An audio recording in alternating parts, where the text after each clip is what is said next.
नमस्कार गाइस। तो आज हम बात करेंगे कि बजट के बाद आप आपकी इन्वेस्टिंग या ट्रेडिंग कैसे स्टार्ट कर सकते हैं। आप सबका स्वागत है सानवी इन्वेस्ट मार्ट में। मैं मिस्टर तलरेजा।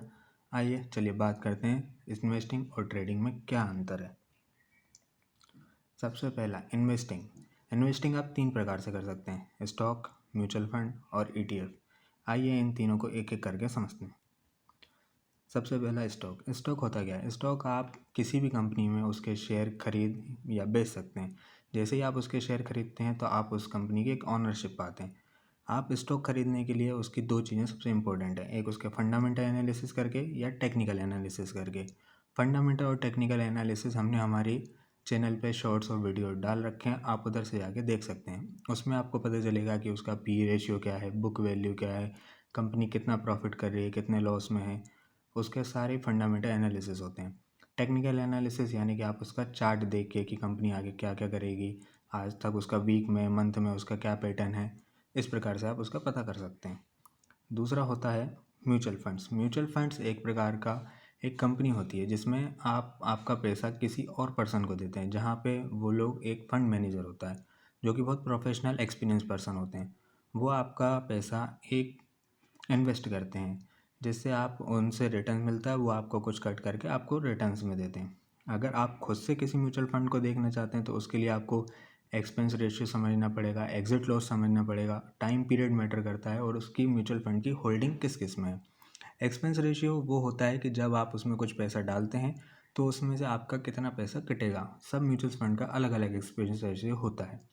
एग्जिट लोड मतलब कि आप पैसा कम निकालते हैं, कि 1 मंथ में निकालते हैं, 1 साल में निकालते हैं, 1 साल के बाद निकालते हैं, उस हिसाब से आपका वो पैसा वहाँ डिडक्ट होता है। टाइम पीरियड भी उसी से मैटर करता है। एक हर म्यूचुअल फंड का अलग अलग टाइम पीरियड होता है। किसी म्यूचुअल फंड का 1 मंथ टाइम पीरियड होता है कि आप उसमें 1 मंथ में पैसा निकालेंगे तो इतना आपका डिडक्शन होगा। किसी में रहता है कि 1 साल से पहले निकालेंगे तो 15%, एग्जाम्पल में बोल रहा हूँ, 15%, 12%, 20% ऐसा होता है।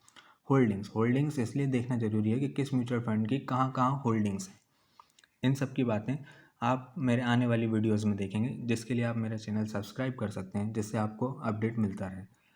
थर्ड चीज़ होती है ETF, exchange trade fund. ETF एक प्रकार का, मान लीजिए कि जैसे कि निफ्टी 50 है तो निफ्टी 50 का एक इंडेक्स है, उसी का एक ETF बना हुआ है। ETF को आप शेयर की तरह बाय और बेच सकते हैं। ETF बहुत स्मॉल क्वांटिटी में, मतलब कि स्मॉल प्राइस में होते हैं। जैसे कि इंडेक्स 50 का, जैसे आदित्य बिरला इंडेक्स निफ्टी 50 में जो ETF है वो 30 रुपये का राउंड चल रहा है। आप उसमें वही शेयर देखेंगे जो निफ्टी 50 में हैं एक्चुअली। इसमें इंडेक्स टाइप जैसे कि निफ्टी 50 है, सेंसेक्स है, गोल्ड का ETF है, IT फर्म्स का ETF है, बैंक्स का ETF है, इस प्रकार से होते हैं।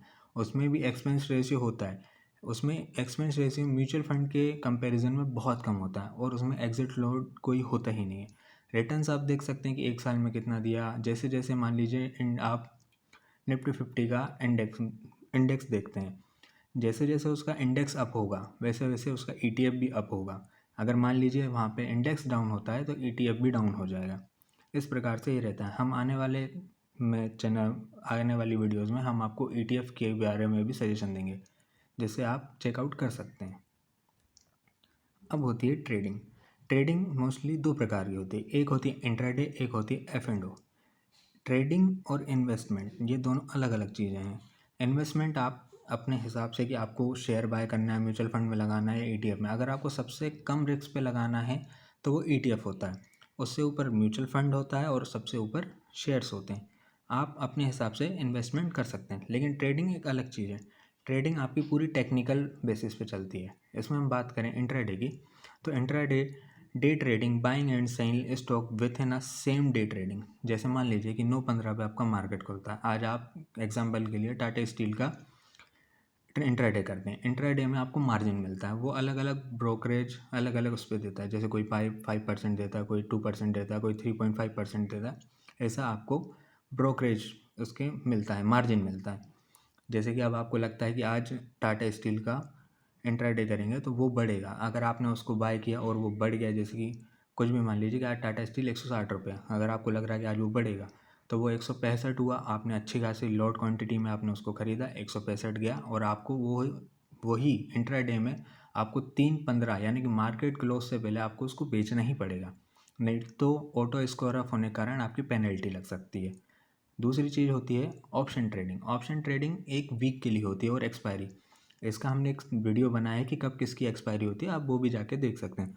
ऑप्शन ट्रेडिंग में मान लीजिए आज मंडे है, आपने मंडे को किसी Nifty 50, Sensex, bank x, bank Nifty किसी में भी आपने एक प्रीमियम लिया, आपको उसको विथ इन अ वीक या एक्सपायरी जो है, जैसे कि आप मान लीजिए किसी भी प्रीमियम को आज लेते हैं 200 रुपये में, पर उसमें आते हैं लोट, वो हमने लोट भी वहाँ पे मेंशन किए हैं कितने का क्या लोट है। जैसे निफ्टी 50 की बात करें तो उसका 25 का लोट है, आपने उसको बाय किया ट्यूसडे को, आपको अगले मंडे उसकी एक्सपायरी है, आपको पूरे वीक में आप वो रख सकते हैं। अगर आप मान लीजिए 200 में उसको बाय करते हैं और आपका वो अगले दिन 250 चला जाता है, तो आप उसको बेच सकते हैं, या तो आप उसको वीक तक के लिए रख सकते हैं जिस दिन तक उसकी एक्सपायरी है।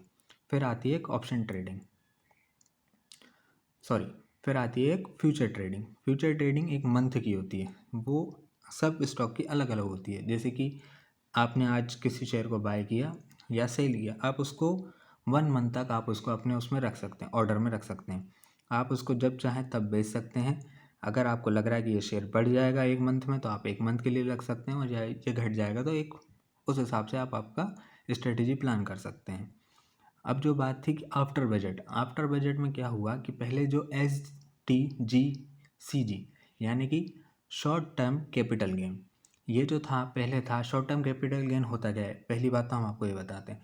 यानी कि जो भी चीज़ आप 1 साल से पहले, अगर आप मान लीजिए कि कोई शेयर बाय करते हैं और उसको आप 1 साल से पहले बेच देते हैं। अब वो 1 साल से पहले कुछ भी हो सकता है, 1 दिन, 10 दिन, 1 महीना, 6 महीने, उसको आप बेच देते हैं, तो उस पर पहले 15% लगता था, लेकिन अब वही चीज़ 20% लगेगी।